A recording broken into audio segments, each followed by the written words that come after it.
Hello all. So right before the 4th of July, Vox published an article entitled 3 Reasons the American Revolution Was a Mistake. It was a ludicrous bit of clickbait that I doubt even the author takes seriously, but I'm going to respond to it anyway, because I get angry when people abuse history, and it gives me an opportunity to make fun of Canada. Number 1. No, American independence didn't prolong slavery. Vox is right to point out that the British Empire banned the slave trade in 1807 and ended slavery empire-wide in 1843. This is true, but if it weren't for American independence, it wouldn't have happened. British industrialization was about textiles before anything else, and it was completely dependent on cheap, slave-produced cotton. Because of American independence, the British government was happy to give their old colonies the two-finger salute by acting against slavery. If London elites had still been profiting directly from the trade, it wouldn't have been banned for decades. British abolitionists barely kept the empire from intervening on the South Side in the American Civil War. We in the US would of course never be so hypocritical. The British Empire's actions against slavery were great, but they would have been much delayed if the American South was still British. Number 2. No, Canada doesn't have a better record with Native Americans than we do. It's pretty clear that the author barely buys this one. The North American genocide might have been delayed by a decade or so, but it still would have happened.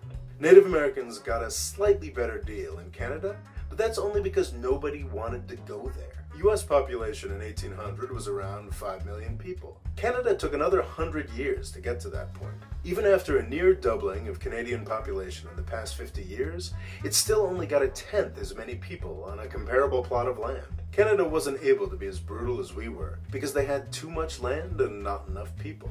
And do you really think the British Empire wouldn't have ended up taking the rest of North America? Really? The scramble for Africa British Empire? Ridiculous. Ask the India Indians how their 19th century under the British Empire went. Number 3.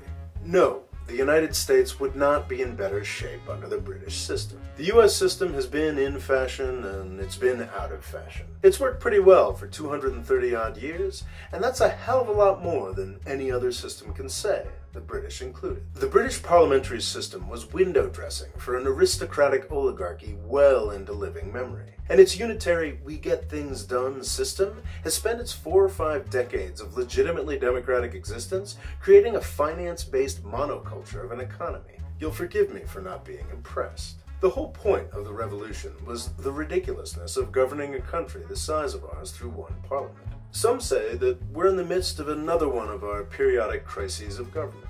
Whether or not we are, we'll muddle through as we always have, and the solution will be uniquely American, as it always has been.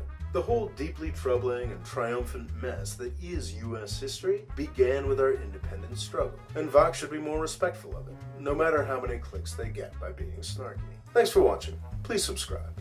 And if you'd like to help me make more videos like this one, please click on the Patreon link here to find out how.